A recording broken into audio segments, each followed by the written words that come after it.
Welcome back to Business Bootcamp Lightning Launch, Episode 5, The Magic of Marketing, Part 1. You are going to get 2 parts to marketing because it is such an essential component of your business growth. Last week, we talked about KYC, knowing your ideal client, and you defined your ideal client by looking at their demographics, non-behavioral attributes, and their psychographic, their behavioral attributes. So hopefully you have a clear understanding of who you serve.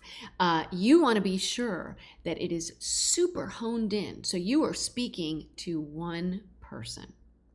And just picking up on that one single person, I have clients that say to me, well, I don't want to address just one person. I need to speak to more people. I need to generate enough money, etc. Think of it this way. You speak to one person. However, there are many of that one person. So by speaking to the one, you are speaking to many, but people feel addressed. People feel like you are speaking to them. So fear not, and just think of it that way, but really important to get very, very clear in your messaging. Yes, remember that branding is an experience, right? You're creating emotion in a human being. And if you have 1,000 ideal clients, those 1,000 ideal clients will spread the word, which will make your marketing even better and broader and bigger, right?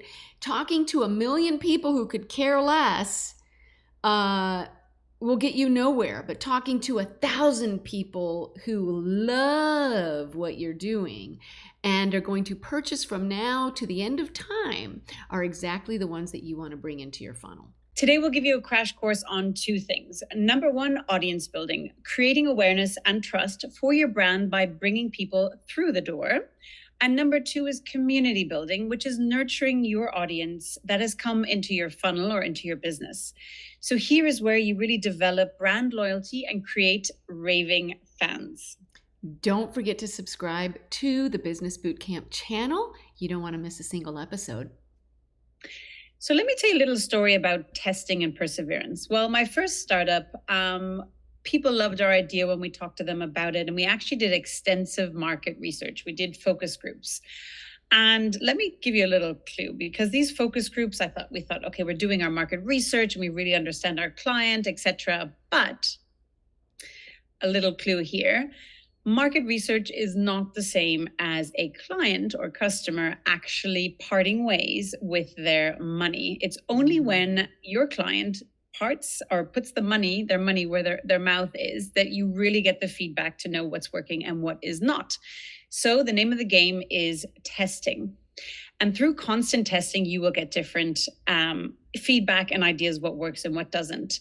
So our advice is also that test as much as possible, test different types of messaging, different colors, channels, track and assess what is working, what is not, and just keep going. Because remember, it's a marathon, not a sprint, so don't give up. To that point, it may be a marathon, but you must consistently run that marathon. I wanted to address something that you just said, because, with products and services can be a little bit different. So if you're doing coaching and consulting and working a lot more one-on-one, I always ask my coaching clients for feedback all the time, right? I want a feedback loop so that I can address and adjust according to their needs, what I'm presenting them, what I'm giving them, right? If it's not just a solid deliverable. With, products, with marketing research, that's a different thing. I always tell my teams, fail fast and iterate quickly. If we have a certain campaign out for whatever it is, a seasonal product or whatever it's going to be, it's a campaign.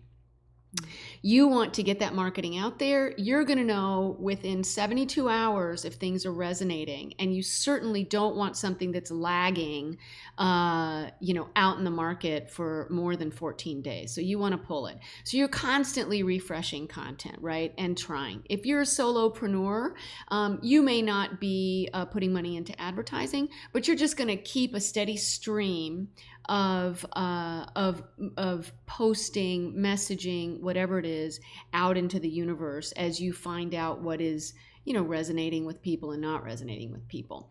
And I will make a confession here. I am not the most consistent marketer of my own posting. And people have told me, they're like, Giselle, we want more of this. And I'm just like, oh, okay. But then I don't do it. So it is certainly an opportunity for growth for me. The other thing that a lot of people talk about and ask about is, hey, do I want to put business content on my personal feeds?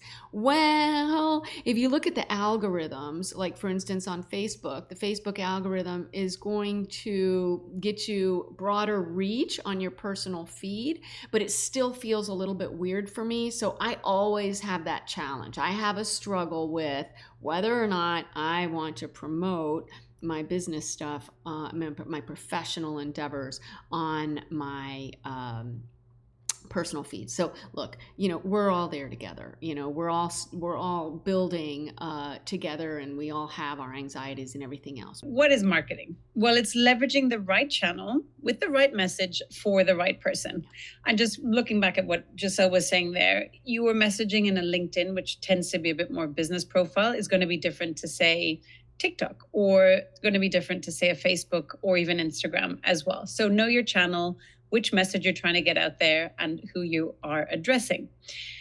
Also, marketing is your tool set to help you attract your ideal client, and you want to then nurture them and convert them into happy paying customers. It also takes some priming, and you really need to learn to love marketing. It's very helpful if you do, because it never ends and it evolves over and over again. Let's go into audience building. Okay, so audience building, what is it? It is getting your message out. It is that top of funnel creating awareness piece. You are creating awareness, you're spreading your message. We're going to do a little bit deeper dive on audience building in our Scale Your Business episode, but just know that it's great to address this as you are building and pre-launching, whether it's a product, a service, whatever, or even your business, because you want to start getting people excited and seeding them. That's part of priming, right? We're doing that with this series right now. And the second one we talked about above is the community building. So let's look at that a little bit closer. Why is it important now? Well, you really want to be, nurturing your clients, right? Talk to them regularly. They are there, they're interested, they want to hear from you. So don't ignore them and make sure you reach out to them consistently. You want your client base to not only love you, but when you launch your business, they are primed and ready for your product or service. And as I mentioned before, it takes time and consistency. So if you can, show up every day, and if not, several times a week. Yeah, every day. Like, there you go again with me going, every day. But yeah, you got to give it some love. So what's your growth work? We are at episode 5 of 10. We've addressed mindset. We have talked about your branding, your purpose, all of those great things. You have come up with your title at this point, hopefully. And so now you're going to set up your brand social presence. Some of you may have done this already. If you're going through a brand refresh, it may be refreshing logos and everything else that you may have done in the brand work. But if you are literally just starting out, you're going to think about 5, but at least 2. Social media platforms where you want to set up the account. Use your brand title. Know that the platforms that you choose are where your ideal client lives, because this is for your business. Short recap, what have you learned today? You've learned about audience building and getting your message out. You've learned about community building because you want raving fans. And a preview for our next session. And next week, we are going to be diving into the magic of marketing, part 2. We'll look at what is owned versus rented real estate, online real estate, how to speak to your ideal client. We'll look at social media and email marketing, as well as some essential growth work. So don't miss out. Once again, make sure to subscribe to our channel. And we are chatty, so we would love to hear from you in the comments below. Let us know what you find most insightful. If there are topics that you want us to address, go ahead, put it in there, and maybe it'll show up on another show. And as always, we are here for you. So if you want to go deeper into this work and work with us, go ahead and email us at the email in the show notes.